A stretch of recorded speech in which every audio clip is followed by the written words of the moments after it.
We are on the way to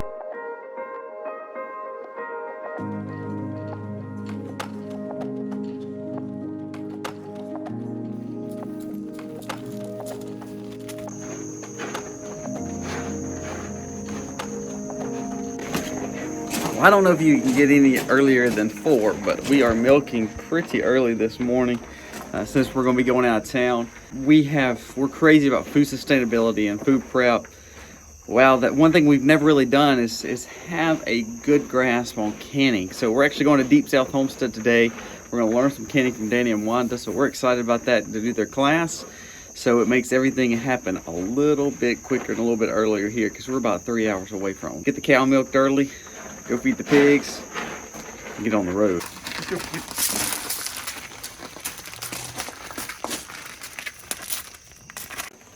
All right, milking is done.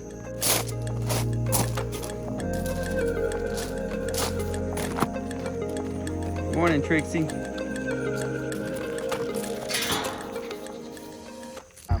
So we've got 3 sets of pigs. We'll go and get them fed before it's not even daylight yet.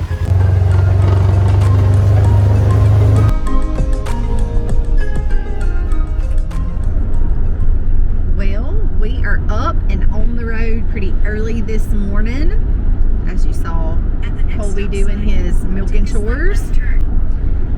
We are on the way to Deep South. That is about 2 hours away from us, and we are going down to get some hands-on experience with pressure canning. So little Livy had to come with us, and Aiden is in the front. Aiden is going to kind of just help us watch her so Colby and I can pay attention. When you're given the opportunity to go to a very, very experienced place to be able to watch them do pressure canning, you go. We want to use pressure canning as a secondary option. You like to utilize our freezers. We like to do a lot of dehydrating. However, another way to store that. So that's why we're super excited about it. And there's no better people to learn from than Mr. Danny and Miss Wanda down from Deep South. So here we go, guys.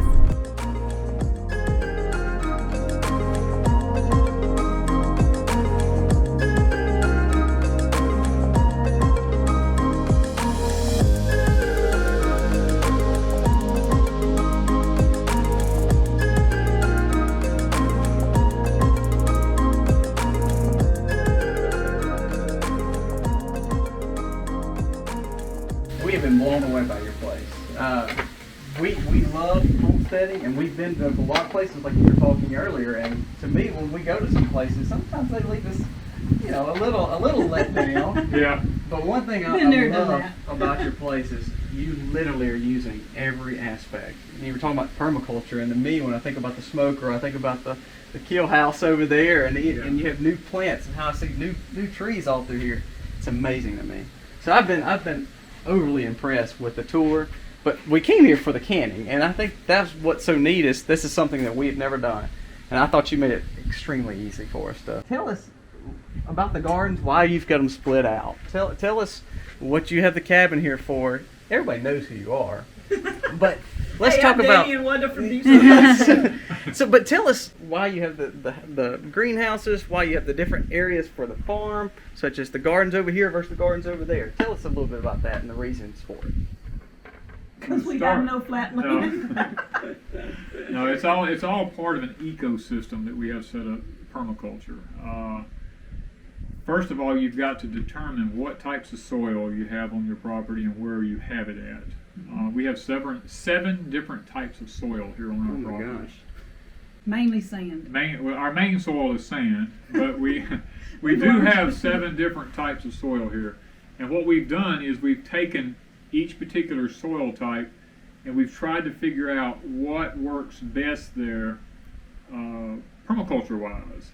Over here on the piece of property that we're on now, these sweet potatoes and the field corn seem to do better over here because of the type of soil that we have and to its location. Yeah. The sun comes up in the morning, it hits this right off the bat. And by dinner time and a little after, you start to look and the shade begins to come on the garden and it takes the heat away from the garden. It originally started out with cool-loving plants over here, like English peas, snap beans, and stuff like this. We quickly come to realize that when we got up in the morning to pick them, that hot blazing sun was on us. Wow.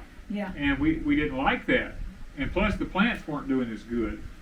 And you would think that the plants would do better because the sun would dry them off quicker and the dew would get off of them and they'd get in the cooler quicker in the evening. It, for some reason, had just the opposite effect. So we put the English peas and green beans in the front garden, and it stays more shaded. And then we built the high tunnels, and we've taken and built. We grew both English peas and green beans. Yeah, in the we've high tunnels. grown both of them in the high tunnels. As we age, we've decided that working out in the fields is not necessarily the best thing for us. Understandable. And plus, with what's going on with our weather and our atmosphere and the groundwater and these type things, we're learning that if we can put a plant in a controlled environment, we proved it this past year with 4 cucumber plants. This past year we grew over 400 cucumbers on 4 plants. We planted 3 this year, and we've already got several hundred off of just 3. That's because the high tunnels, because the controlled The environment. controlled environment. Yeah. We also grow our dwarf fruit trees in the high tunnel. Yeah. That's We're able- impressive, by the way. We're able to harvest peaches off our trees the first year we plant them. Wow. And then we And harvested there are them no off this year. insects, no disease in the trees or nothing to this nature. Now it is a particular dwarf type tree. All around, we were told we couldn't grow asparagus in there, which we do. You ate some Yeah, it's asparagus. fine. Yeah. Yeah, we were told that we are, like our Freedom Blackberries, for instance. Oh yeah. They make blackberries that's as big around as 50-cent pieces and like 2 inches long. I mean, They're just, blooming and making berries for the second Second. time this year. Wow. we grew peppers in there. 6 plants produced more peppers than what we needed as a family. Once you figure out all these things with the high tunnels, it makes gardening a lot easier. And the cabin's in the location that it is because the wind always blows here. Wow. Yeah. Now, we can be over at the main house, there's no wind blowing. We can come over here, and like you feel right now, there's a breeze. It's always cool over here. No matter if it's 100 degrees, when you went inside the cabin a while ago, you made a comment, wow, this is not even hot, and there's no Absolutely. electricity.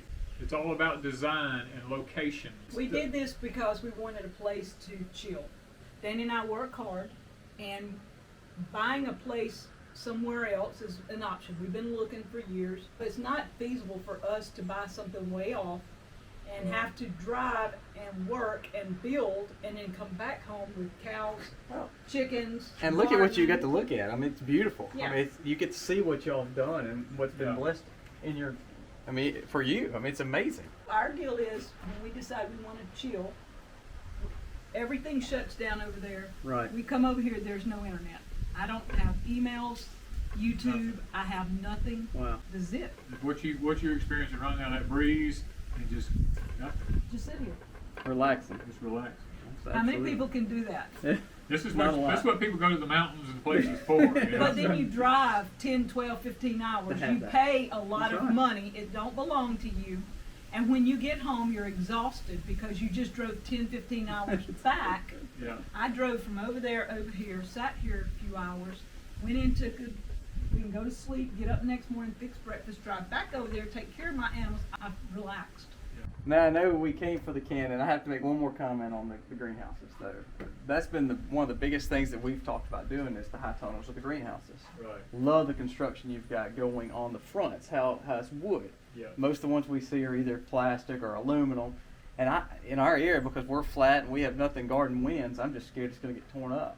So seeing that really, it makes our day because that helps us decide, okay, this might be the way we need to do this. Yeah.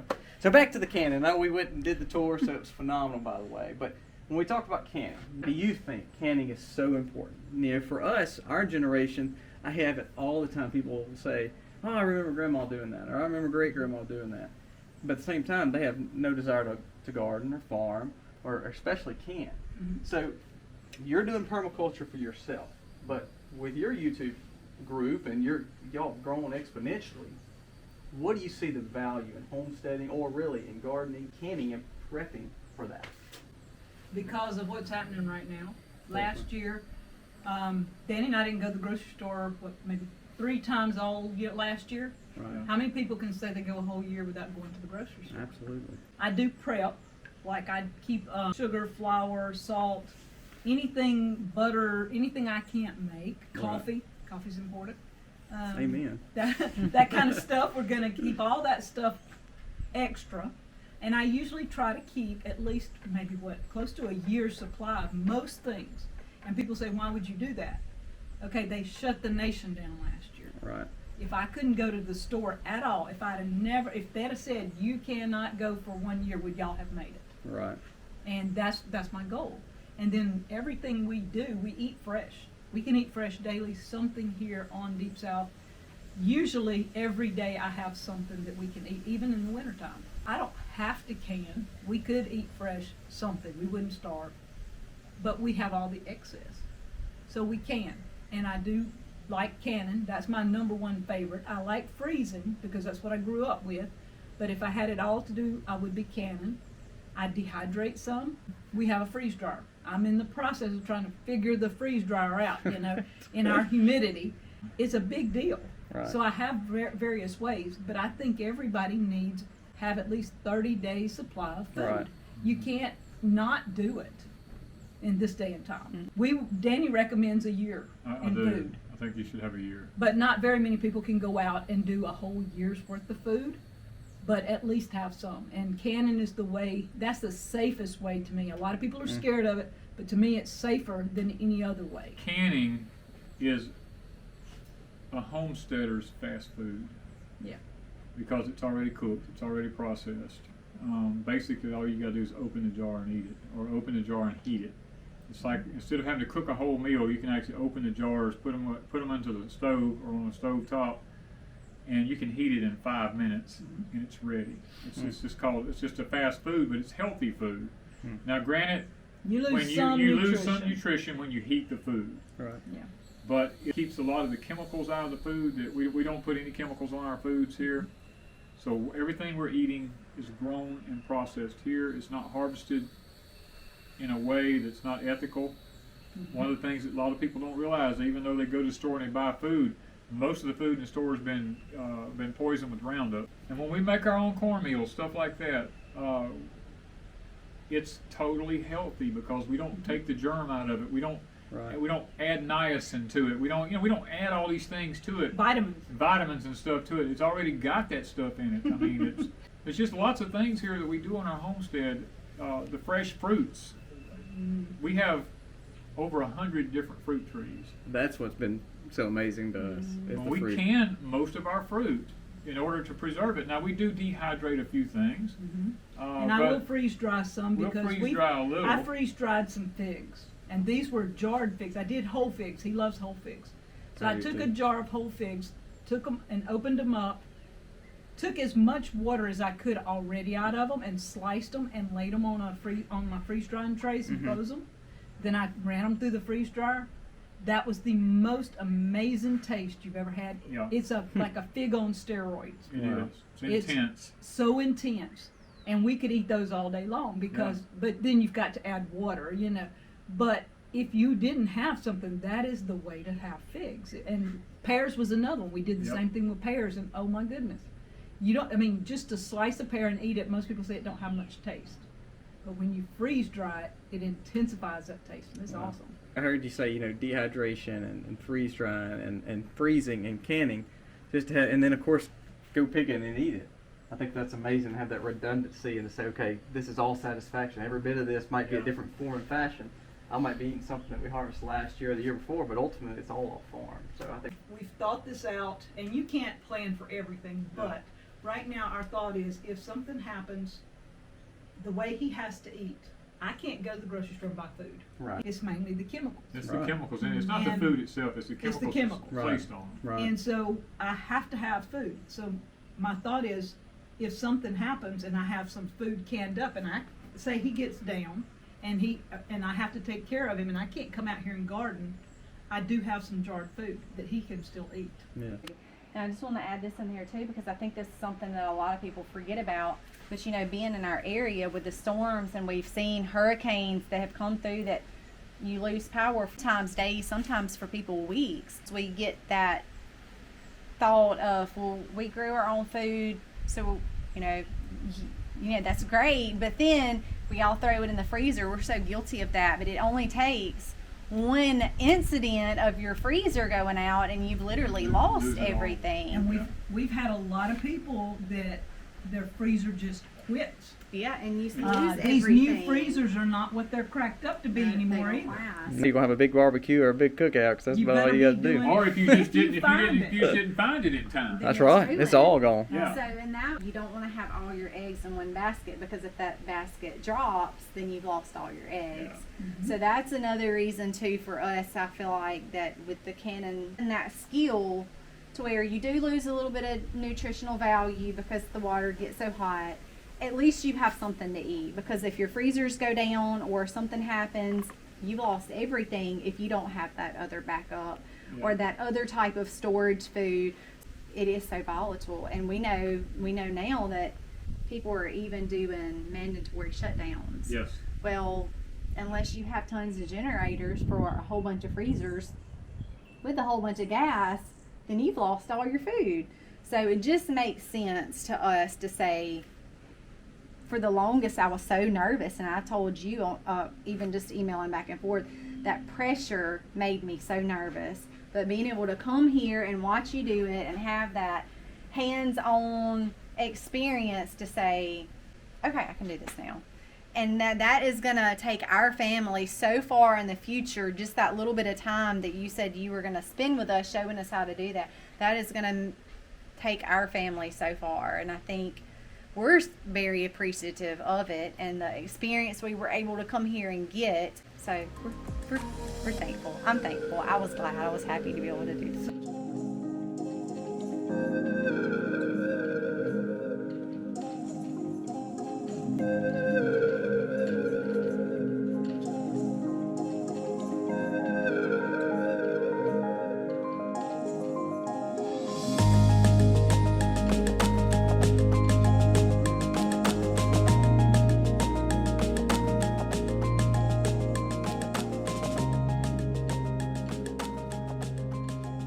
Do you think you deserve a raise on your allowance for the week?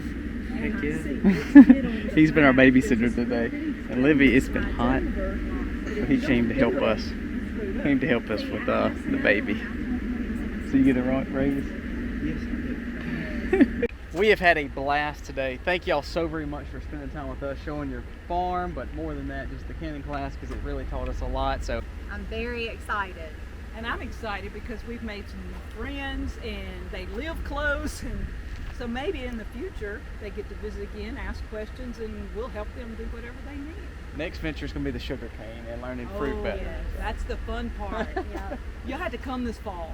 Well, That's the fun part. I will talking say, about it our please league. know, if you ever able to come up our way, y'all come visit. We'd love to have y'all in our place. We plan on it because we've talked about seeing Patty and Tommy. So Well, we're 5 minutes from them. Yes. Patty and Tommy, make them come. they've been trying. Well, thank y'all so very much. Well, it's late. We just got back. It's about right at 10. So we've had a long day. We started the day with cows, moving Allie over, milking, and now I'm going to get her.